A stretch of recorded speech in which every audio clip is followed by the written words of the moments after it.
We are live. I'm still opening up my audio software. We. How are you? What are you looking Good. at so intently? I'm looking at the stream health, just making sure that it's functioning. Um, yeah, things are good. We were a ton of snow fell over the last week, and then things turned around, and we got a bunch of rain, and everything got nicer again. But we're in herring season Uh huh. here, and so I don't know if you've heard, it is the largest biomass migration on planet Earth is the herring migration that happens on the west coast of Canada. I And had no idea. yeah, yeah. And so you get these fish, like, yeah, they're about this long. People Mm hmm. people call them kippers Uh or huh. herring. I guess kippers are when you cook them, when you smoke me kipper from Red Dwarf.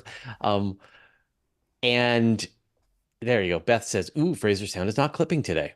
There you go. We Yeah, solved it. we brought him in through Zoom. So, Yeah. Yeah, and so then what you get is you all of the animals that come along for the ride, yeah. which is they're feasting on these herring. And so we will get killer whales. There's pods of killer whales that are moving around the whole area that people are tracking. So you go to you know where the killer whales are, and you can go out and watch them Yeah. feasting. Then there's lots of other whales in the area as well.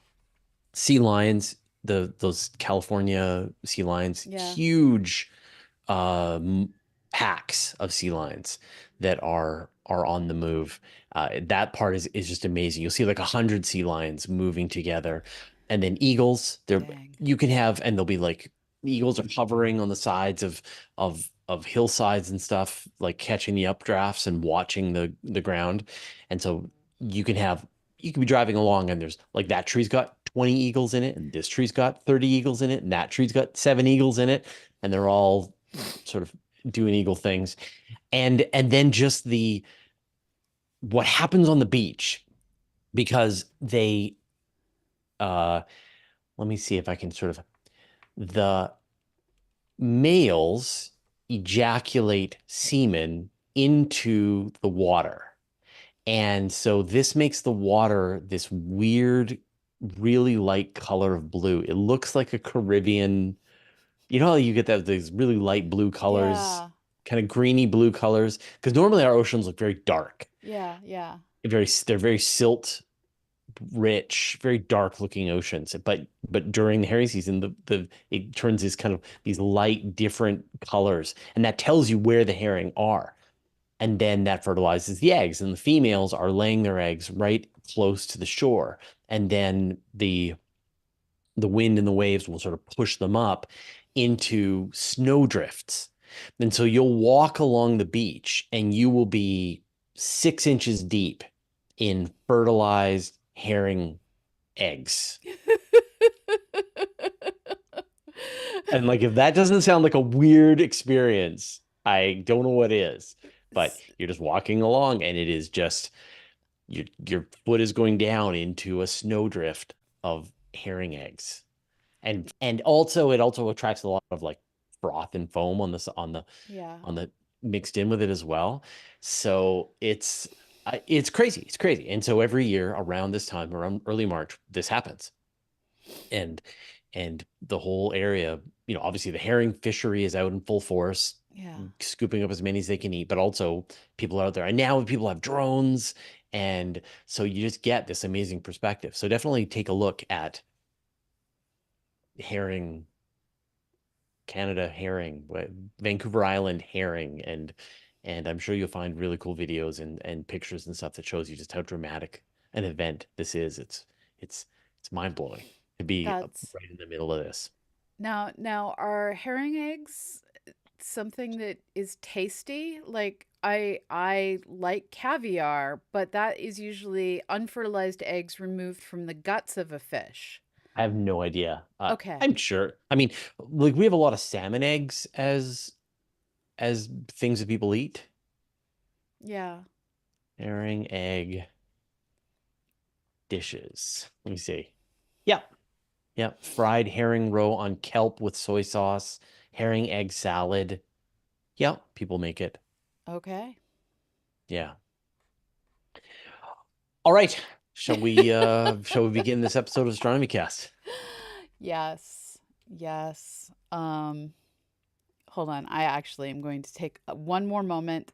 Several of you have commented that Fraser's audio is different, and I accidentally just cut your head off with a window, but I fixed it. Um, so we had been bringing Fraser in through the built-in remote human feature that's in Wirecast, and it was just problematic audio for some reason lately. And so we switched that today, and I just don't have all my windows open. Hmm. Today is the 11th. Oh, there you go. Beth just shared a link in the chat. Pacific herring spawn. Oh, that's a really weird version of that. Yeah, so the Pacific herring spawn is what this is. Okay.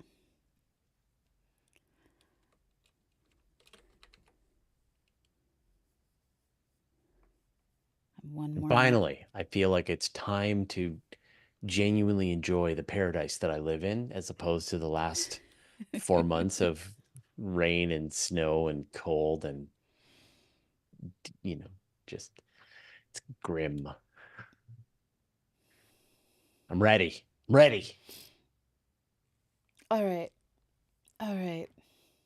Oh, I also one Yes. thing before we start, you have an electric bike, right?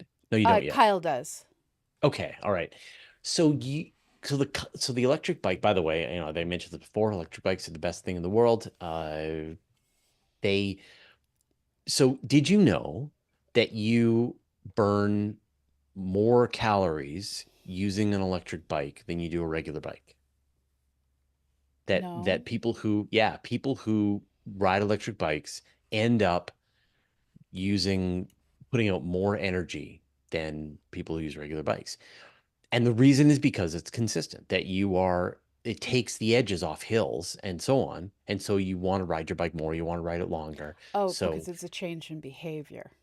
yes, Okay. it's a change of behavior. So it is a constant energy output. If you're going up a hill, you're pedaling. If you're going down a hill, you're pedaling. If you're going on the flat, you're pedaling.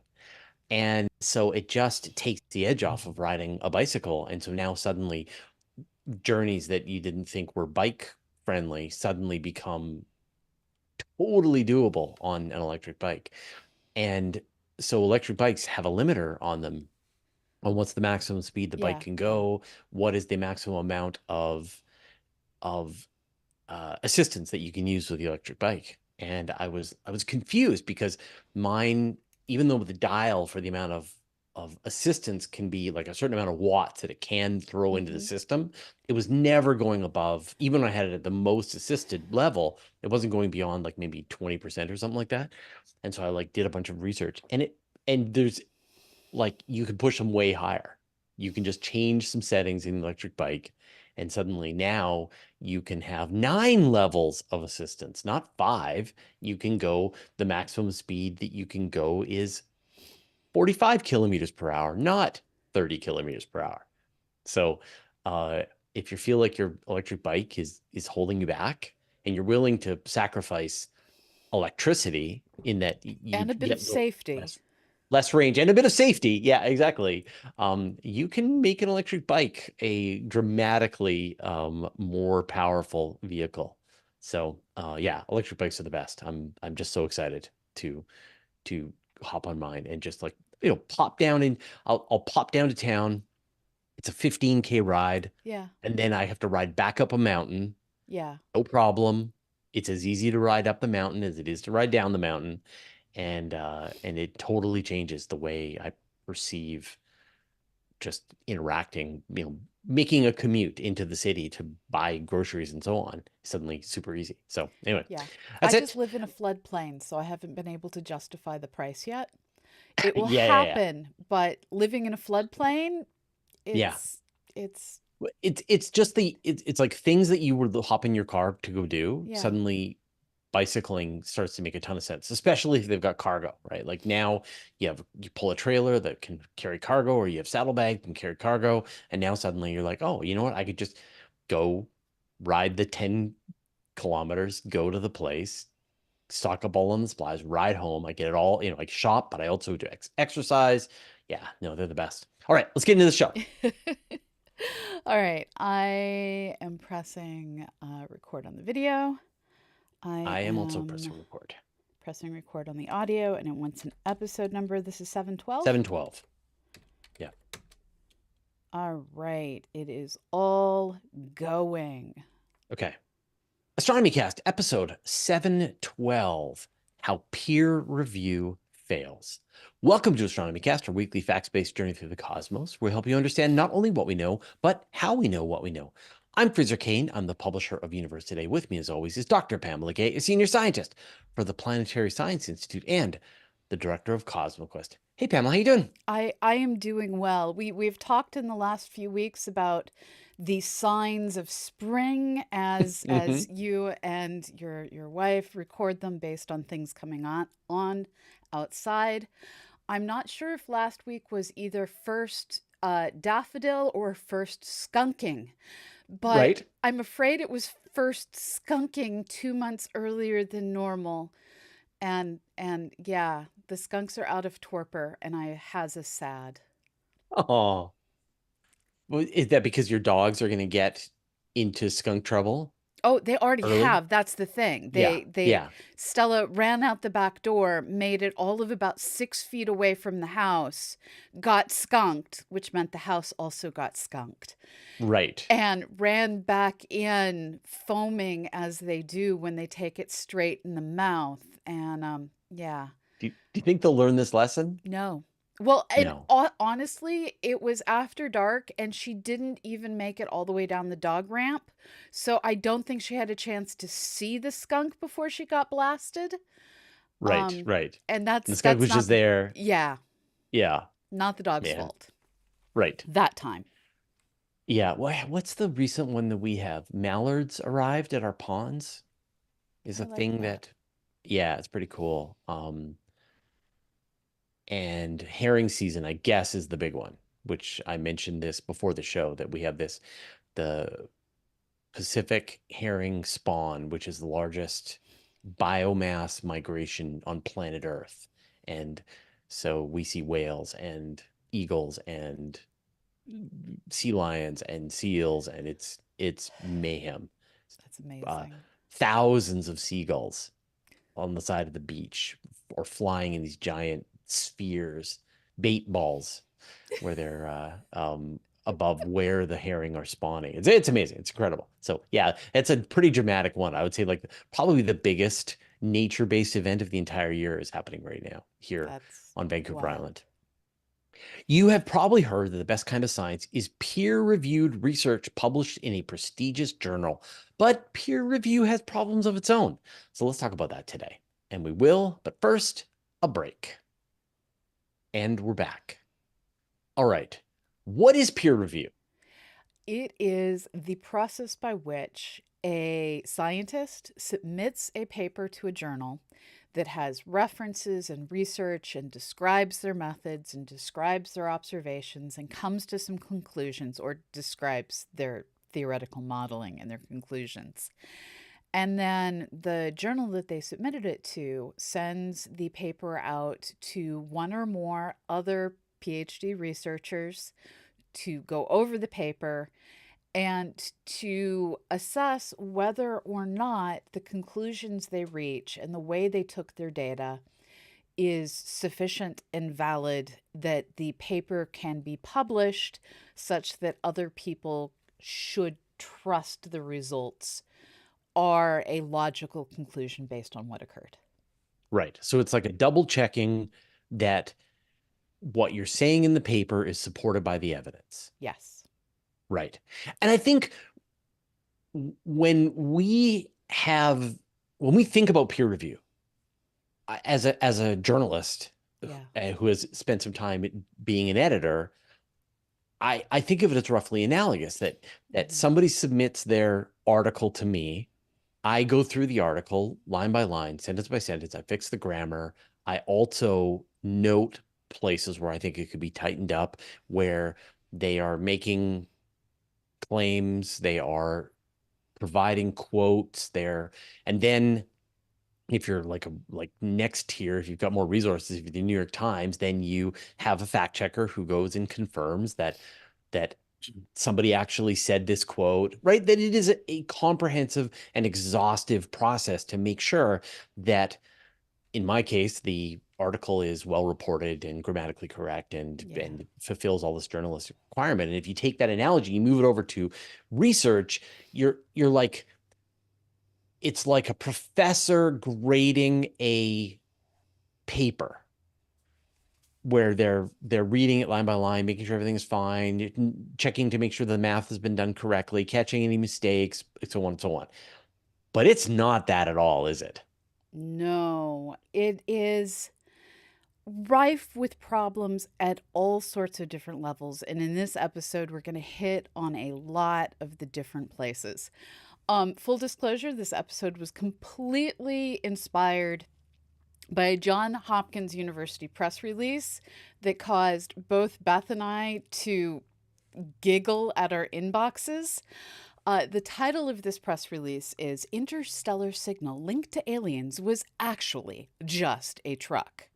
Right. Yes. Yeah, we're reporting on that. We're working on the story for that right now. Yeah, it's one of these things where we have seen two different things going on through peer review. We have seen papers that should get published through peer review not making it through, and scientists basically flinging up their hands and saying, "What's going on here? Why won't you publish my results?"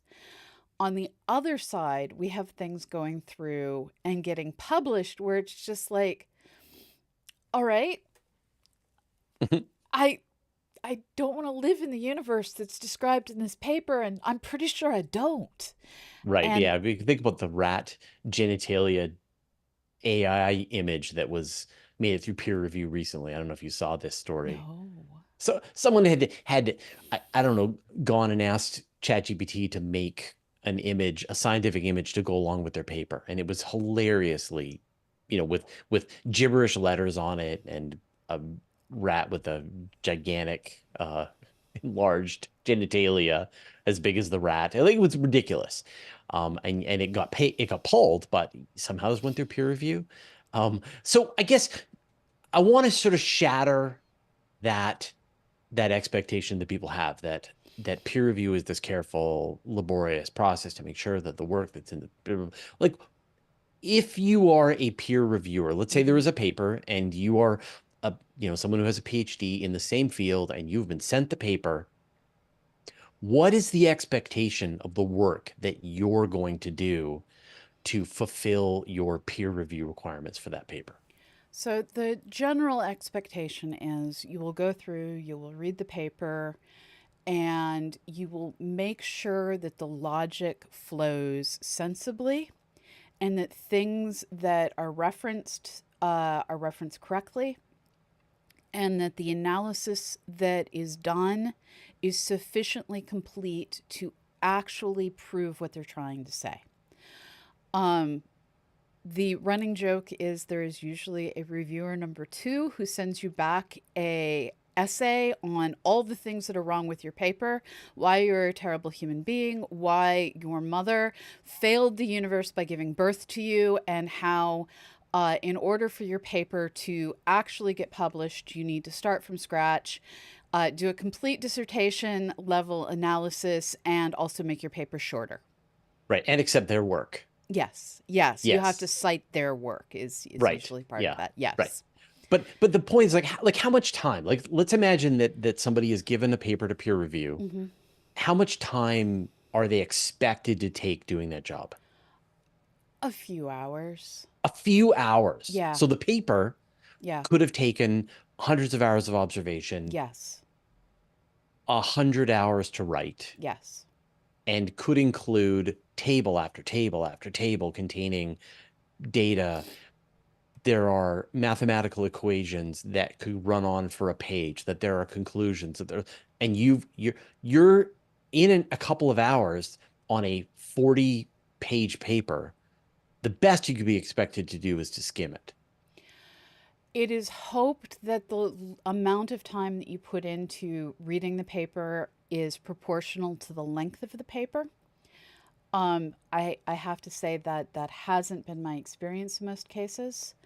Mhm. Um, what I have found is the longer the paper, the more inane the reactions you get, and this is true across all levels of academia. So, like, I will turn in a 20-page grant proposal that getting or not getting that grant proposal determines whether or not I get to keep all of my staff and pay my own salary. And someone might spend 30 minutes Mhm. reading and then critiquing my 20-page proposal that Right. determines my life for the next 4 years. All right, we're going to continue this conversation in a second, but it's time for another break. And we're back. So, I mean, what do you get compensated? If you're a peer reviewer Yeah. and you have agreed to peer review a chunk of research, Mm-hmm. which, it's a multi-hour commitment, Mm-hmm. what kind of compensation does a peer reviewer get? You don't. None. So, Zero. so the idea is, I as a researcher will across my career submit a certain number of papers.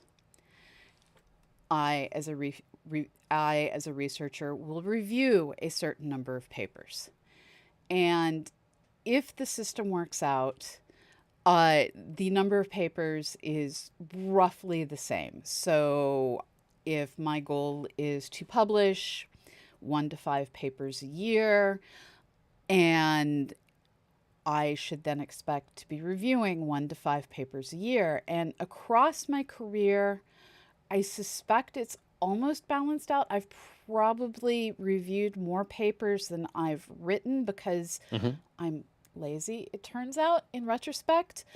Um, but but it is considered a community thing where everyone pitches in, everyone does it. When you're reviewing grants, there is compensation, but it's usually like a couple of $100, Mhm. and you'll put in several days of effort. So it's a token gesture designed to cover like childcare or whatever for the period of time that you're doing it. Right. And so, I mean, this is crazy,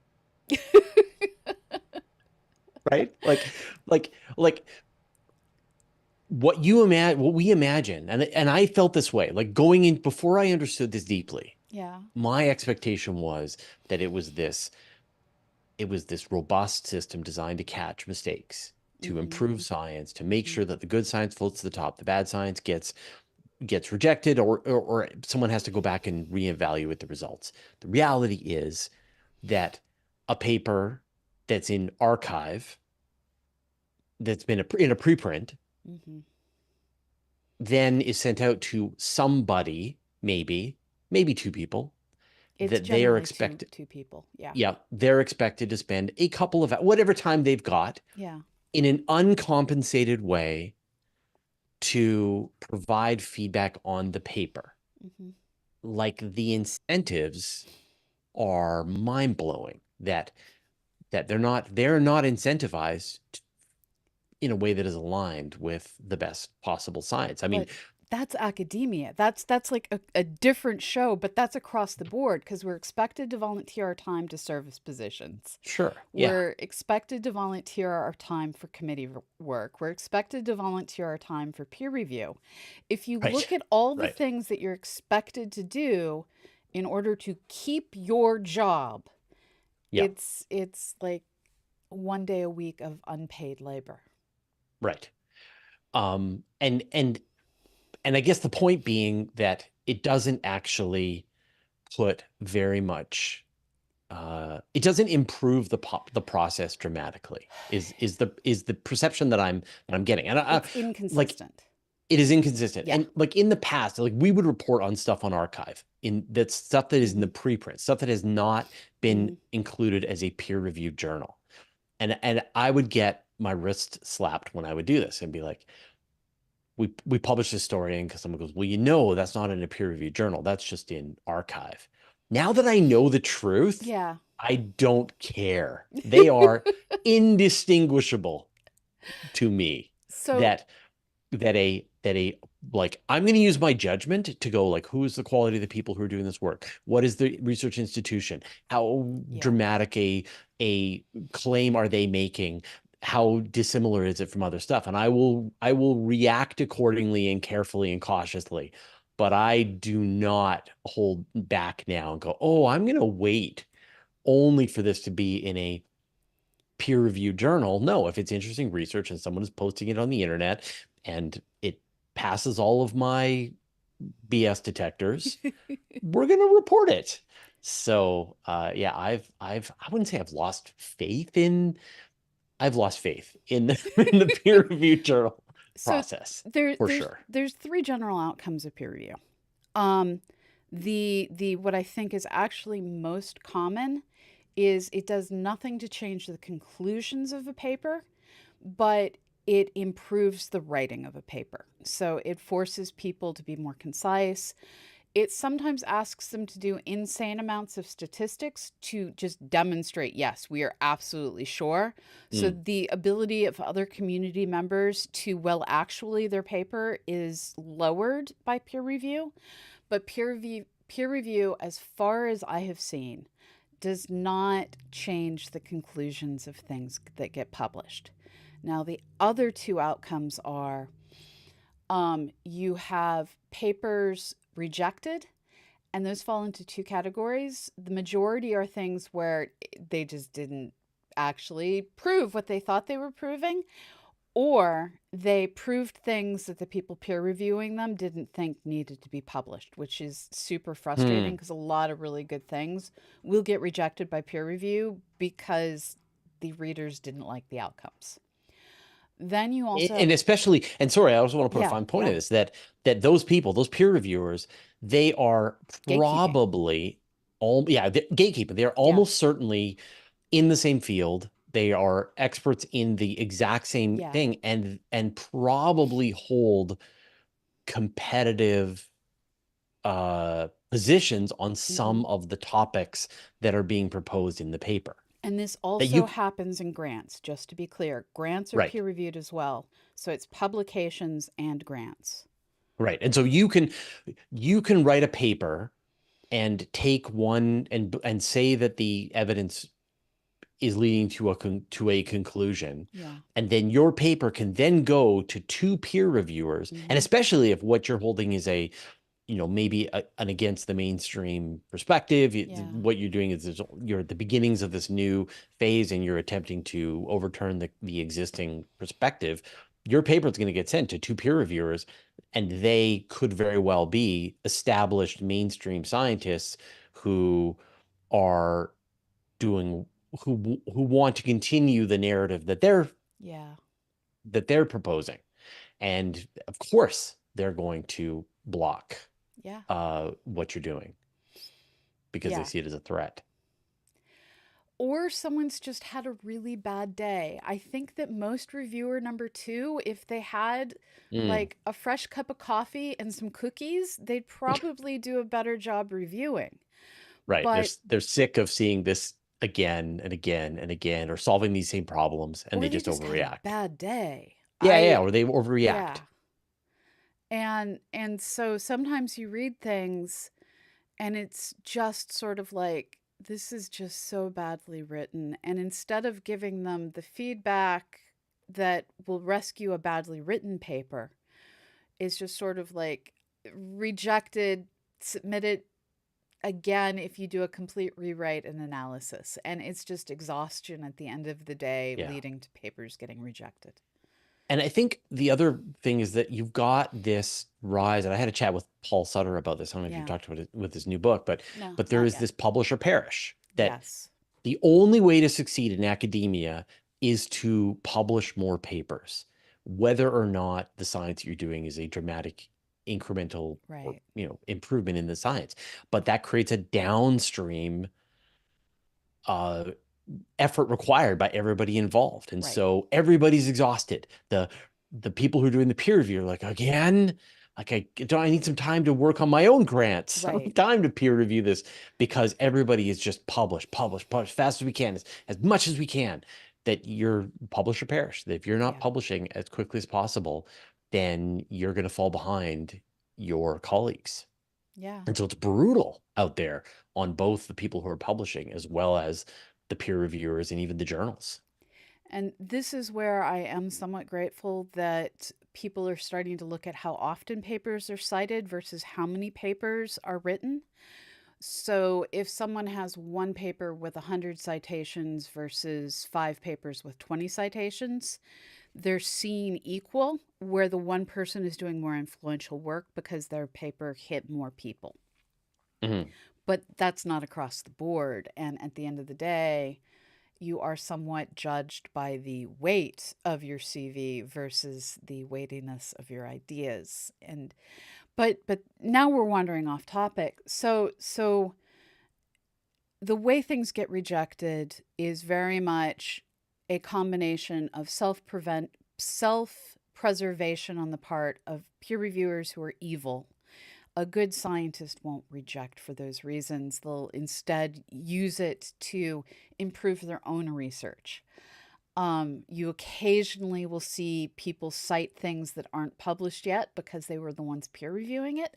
That's very rare, but it does happen. You will periodically see papers that say, thank you for the reviewer's work. It greatly improved this paper. So it can be beneficial when Mhm. everyone is fully caffeinated, well fed, and not in a grouchy mood. But the problem is, because we're all exhausted, whether or not you recently ate lunch is going to affect whether or not someone's paper is published, and it should never work that way. But this is also consistent with how the criminal justice system works in the US. They find that sentences given before lunch are much worse than sentences given Right. after lunch. So, altogether, always review things after eating, people. Always review things after eating. Right. That's interesting. All right, we're gonna take another break, and we're back. All right. So I want to continue this conversation, but do you think we got through the what's wrong? Because I wouldn't mind sort of shifting over to the how can we make it better. So we've hit rejection, but we haven't hit the papers that get accepted and maybe Right. shouldn't. How do they pass through peer review? Right. Right. And the trickstery bit can be sometimes you're looking at a paper and you're an honest reviewer, and every single logical thing that occurred in the paper is linear and makes sense. And we saw this with like the phosphine result for Venus a few years ago. Everything in the paper, it logically flows. The analysis looks good based on what is written in the paper. The conclusions based on the analysis make sense based on what is presented within the paper. And because you're not the one with the raw data, because you're not the one doing all this ancillary stuff, you're judging the paper based on what's within the paper. And Mm, sometimes you get to the end and it's just like, I'm not sure I believe this, but I don't see a reason to reject it. And there's a few people who have particularly interesting pasts when it comes to this kind of paper. Ave Loeb at Harvard is one of these people, where his stuff keeps going through peer review and then gets published, and then other scientists write papers basically saying, okay, here's another analysis of this. mm, He was wrong. And right. it's that dialogue, but the problem is that means that you have to keep up with all the papers coming out. And if you write a sensationalistic paper that gets all the press initially, everyone's going to remember that, and they may not remember those papers that came later. And we're like, okay, so we reanalyzed this, and just to be clear, everyone, we found a bug in the data processing that was provided, and so that analysis was wrong. Those later papers very rarely get the same publicity. Right. So I think that, and it's interesting, right? Because I think like making a bold claim is wonderful. And Mm-hmm. you really want that. You want Mm-hmm. people to go and come up with, you want people to stretch and try to go for Yeah. big things. But they are going to obviously generate a response. If what you're making is a bold claim that's going against the mainstream, then you're going to Yeah. get bold responses to that. And right now, because the paper has passed through into the mainstream, or sorry, your paper has gotten published in a journal, Yeah. went through peer review and published. Now the responses all have to go through that same process when this whole conversation should have been had during peer review. Like Yeah. they're doing peer review. They just weren't given an opportunity to peer review. And so um it's like you need to have less papers, less publishing, more peer review. More It sounds like it's, thoughtfulness. yeah, which sounds like uh the right way to go is to have more thoughtfulness early on in the process. So so now can we talk about how we solve the problem? Yes, please. And I Okay. have one stupid thing I want to contribute first. There has Sure. been a major problem found in biologically related sciences with images getting reused with just contrast changes, and also with basically falsifying data, Mm, and we really need to have the same kind of technology that is rapidly finding what they perceive to be copyright infringements on YouTube yeah. employed to find Imagine. graph duplication and falsification in published papers. So, Yes. yeah, Yeah. that's, Imagine if people put that same kind of energy to solve yeah, those kinds of problems. And weirdly, I think artificial intelligence, for all its hallucination, this sounds like the kind of thing that it might actually get really good at. When you yeah, think about what the new version of Gemini 1.5 that Google is in beta testing right now, that it can look through a million tokens and find needle in a haystack yeah, issues. And so you can imagine taking one paper and having it double check every single reference that has been referenced in the paper and find any issues. So my guess is that we're not going to be able to make meaningful progress on this problem until artificial intelligence is able to step up and provide useful, yeah, valuable, comprehensive, non-hallucinogenic, uh, I guess, assistance yeah. in studying these papers. But it blows my mind that peer reviewers aren't compensated. That and they, yet the journals charge Thousands of thousands dollars. of dollars Yeah. to publish in the journal, And then to and yet the read the journal journals, it's they're and charging then money you out both sides. that's right. And yet the the team of people who they rely on to make sure that the science is accurate are Yeah. volunteers.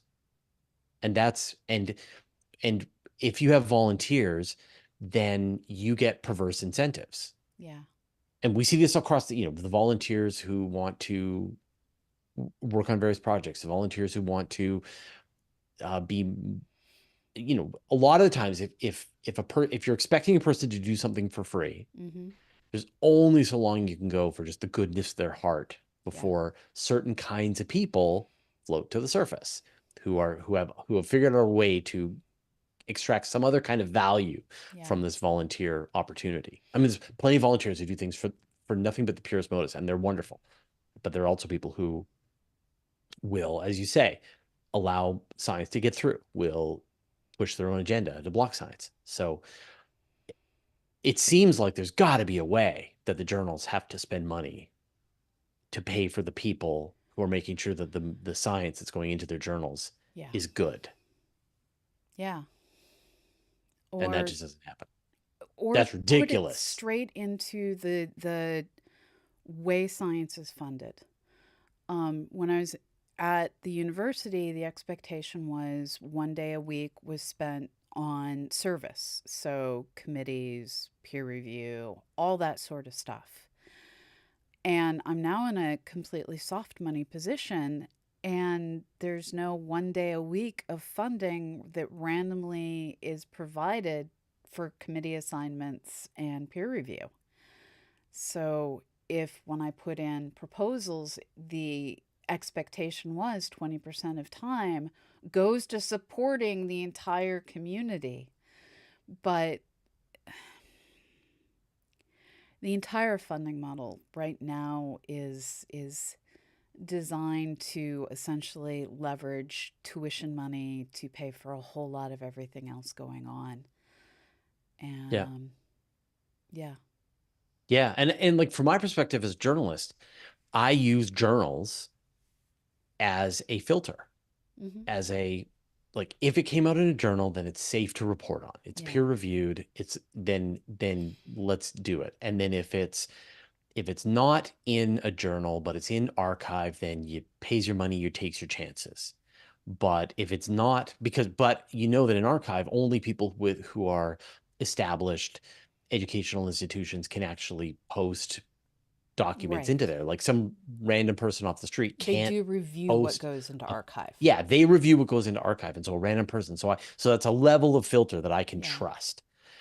But there are plenty of, I'm holding up air quotes, journals that have no review, Right. They're and predatory. They sometimes say that they have review, and really they right, just want your money. And they and just want your money. I Yeah, had a paper go up in archive. I'm not the first author. I'm like N of many.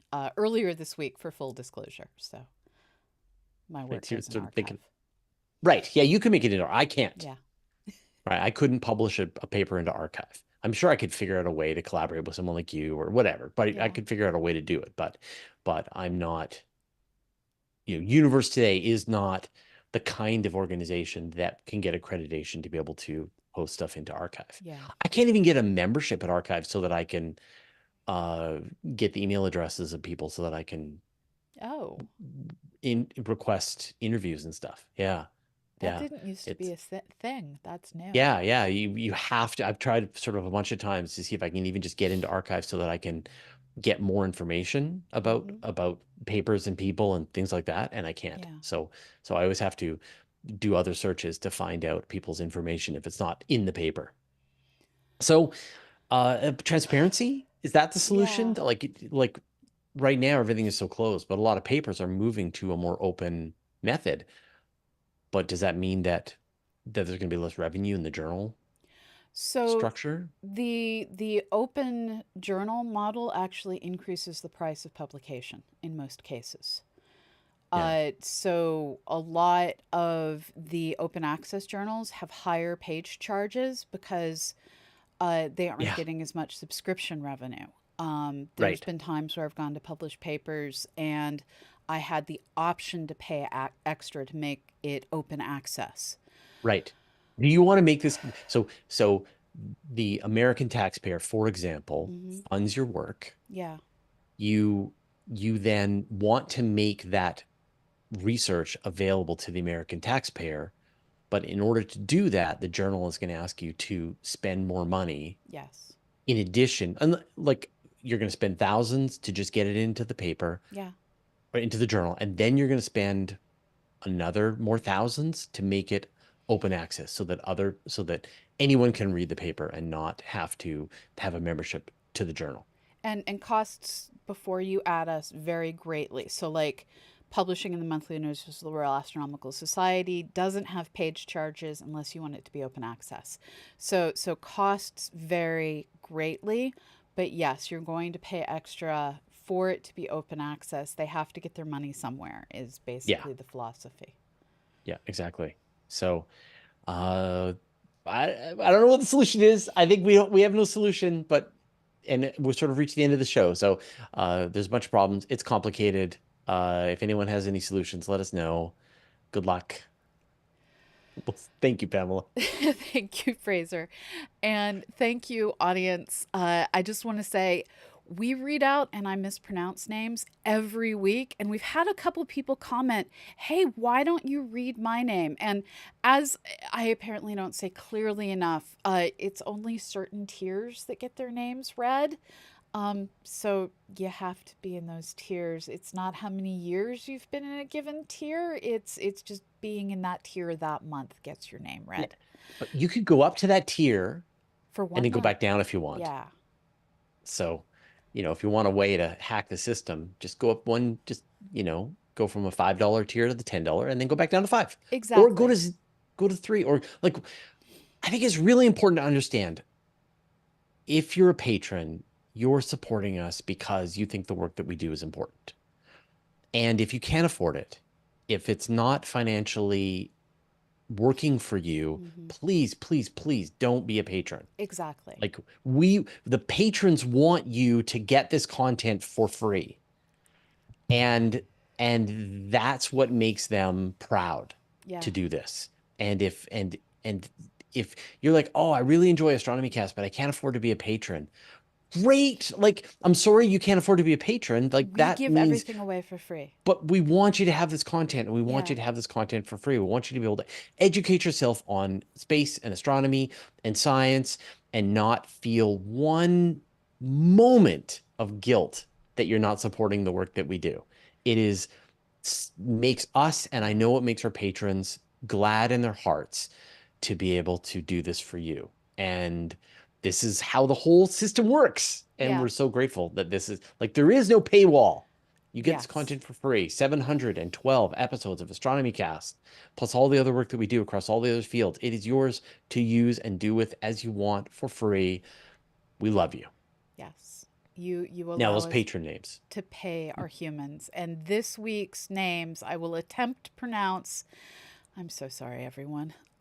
This week's names I will attempt to pronounce are Gordon Young, Boogie Knight, Stephen Veit, Jeanette Wink, Boro Andre Levsville, Ziggy Kemmler, Andrew Palestra, Brian Cagle, David Trogue, Ed, David, Gerhard Schweitzer, Buzz Parsak, Zero Chill, Laura Kettleson, Robert Plasma, Joe Holstein, Richard Drum, Les Howard, Gordon Dewis, Adam Anise Brown, Alexis, Felix Goot, Wanderer M101, Klabodthrov, Love Science, Kim Barron, Astrozetts, William Andrews, Gold, Jeff Collins, Masa Herleu, Simon Parton, Jeremy Kerwin, Kellyanne and David Parker, Slug, Harold Badenhagen, Alex Cohen, Claudia Mastriani, Kensaya Pianflanco, MHW 1961, Super Symmetrical. Thank you all so very much. Thanks, everyone. And we save. And they saved.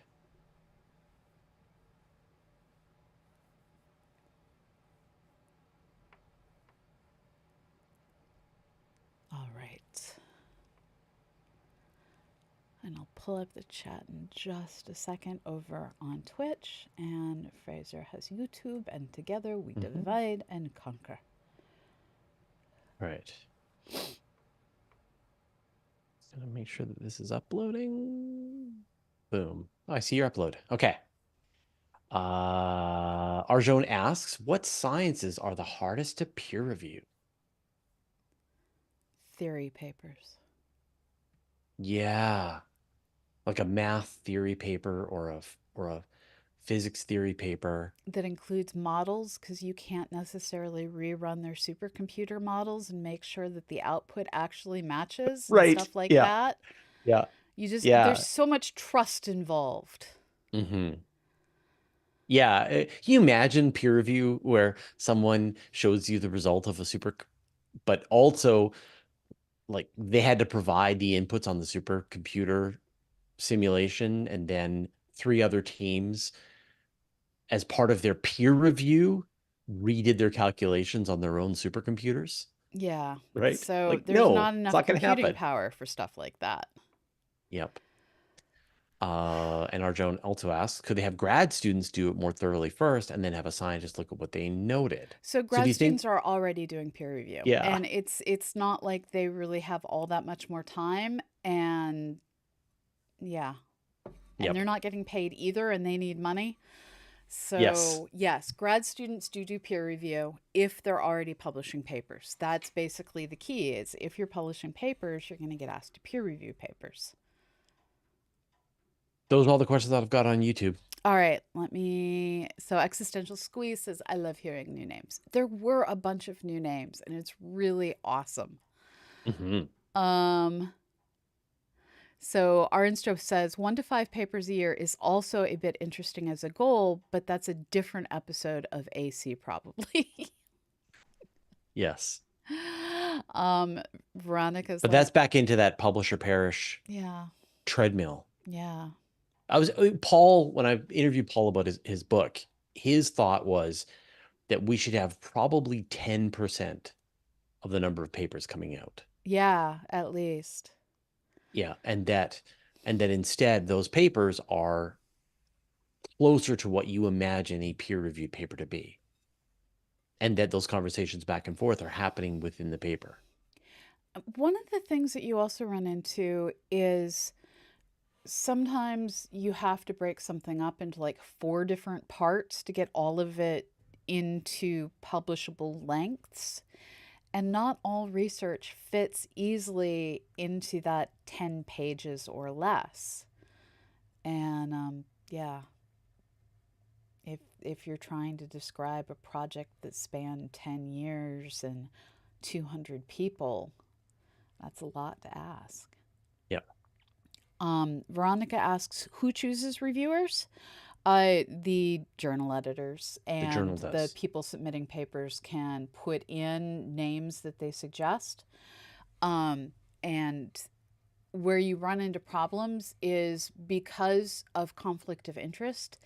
If you're collaborating with somebody, you can't peer review their paper. If you're at the same institute as somebody, you can't review their paper. If you've previously worked with somebody within, I forget how many years it is, you're not supposed to review their Mm, paper. So if you're someone who collaborates a lot and works in big teams, the only people available to peer review your paper are your enemies. right. Yes. Yeah. Keep that in mind. Yeah, and then Mythtown asks, is there any way to combat those journals that just take money to publish any junk that comes along with bills in hand? Uh, don't submit and don't read. And unfortunately, And because don't of, report. yeah, and don't report. That's very key. Yep. Um, but because of the publisher perish, there comes a time in many a researcher's life where they're like, F it, this paper's just going to go in this crap journal. Yeah. And so I'll just to let you know, like I'll get 3 or 4 stories a week sent to me. Yeah.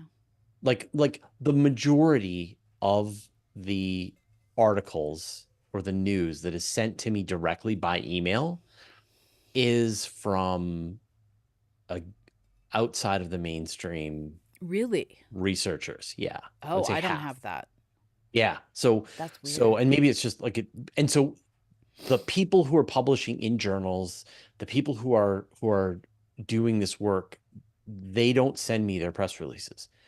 And I also have unsubscribed from them all. So, because I just get them through my Those two RSS could be feeder, right? related. Like I know when there's a new piece of research, they don't have Yeah. to send it to me. And also I've made it really clear to them that we don't accept embargoed releases, which Yeah. is generally how these things are sent out. So if somebody sends me an embargoed press release, I say, please take me off the list where you're sending out embargoed press releases because we don't report on Yeah. embargoed stories. Um, or we don't begin working on embargoed stories until after they're publicly knowledgeable. And so it's been this education process. So what remains is I figured out how Einstein was wrong and I published it in this journal. And I look at the journal and I go, I do that's get not those. Yeah. real. That's not a real journal. That's Yeah. just right. Um, and so I have to do this double check always. And it happens all the time. And and so I've gotten very good. And unfortunately, like if you have not published your work in a journal, Hmm. which we've just gone through we haven't even really gone to all the problems with journals. Yeah. Boy, there's problems in journals. Um, I won't look at the story because I can't peer review your work. I'm not a scientist. I can't look through your research and go, oh, there's your mistake. There's where you made the problem, right? Can you imagine? I would have to be Yeah. a heliodynamicist. I would have to be a planetary scientist. I'd have to be a astrophysicist, cosmologist. It goes on and on. Theoretical physicist. Like it goes on and on. Yeah. I'd have to have 20 jobs. I'd have to be a PhD level of understanding in 20 different fields, and I Yeah. can't do that. And so I have to trust that something that the experts have looked at it and have verified that it's real. Yeah. So it's but yeah, I just get tons and tons of this stuff, and I just delete it. I can't do anything with it. I can't, I'm not gonna stick my neck out and say, so, some so and so has overturned cosmology as we know it. Oops. Yeah. Right. I So luckily mostly just get, hey, this thing happened. We'd love to know if you want to cover it. And it's not a huge deal. So, yeah. no, and I will already know about that stuff. Like I will have found it through my methods of keeping track of all of the research, as opposed to waiting for people to send me emails. And I'm sure you do the same thing. I'm not sure what your technique is. I use RSS feeds is my way to I find out news. I mostly sit under a dog and click through. I have a list of sites and I like to see them on the sites. Just Mhm. I don't know why, I just do. Yeah. I also like after Feedburner went away, I never found anything that spoke to my soul the Oh, same really? way. Yeah, I'd love to know what you're Oh, using. yeah. I use But being under a um dog is apparently key. So like occasionally I I'll use Feedly. okay, I'll Yeah, take a and it's look at great. that. Yeah, I really like Feedly. I mean, I have taken RSS feeds to an art form. So I have people on Mastodon who I follow in RSS. Oh, I have YouTube channels that I follow in RSS. I have taken one of the things that Feedly lets you do is turn any web page into an RSS feed. And so I've oh. turned pages where they don't supply their information as an Mm, RSS feed, yeah. and I've turned it into an RSS feed. And so I know when they've updated their web page to post a new press release or news or whatever. And so I have created things that have uh, I've I have an RSS feed for Reddit threads. I have an RSS feed for Google News notifications among specific topics.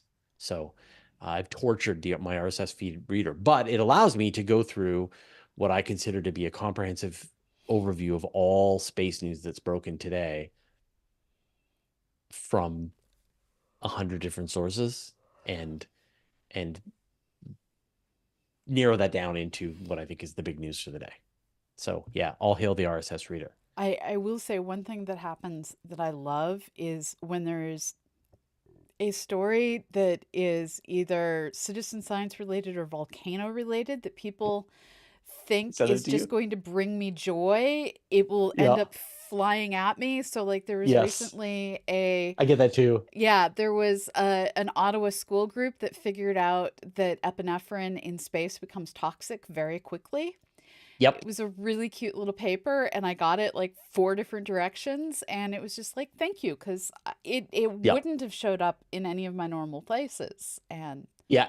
I yeah, love that. That's exactly me too. That people know what I'm into. yeah, And so now I get these notifications. And sometimes it's something I totally missed. And yeah, it's great. I really appreciate it. All right, we've reached the end of our hour, so we should probably wrap things up.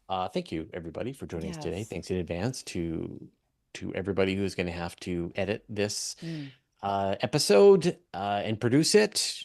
We couldn't do this without you. Thanks to all the patrons. And yes, Pamela, as always, thanks for bringing the brain, always. And thank you for the your grim patience. experience of knowledge, Yeah, yeah, that is as opposed to certainly me, true. who gets to stand outside this whole process and just laugh at it from afar. All right. Oh. I All will right. see all of you later. Thank you for being here. Thanks.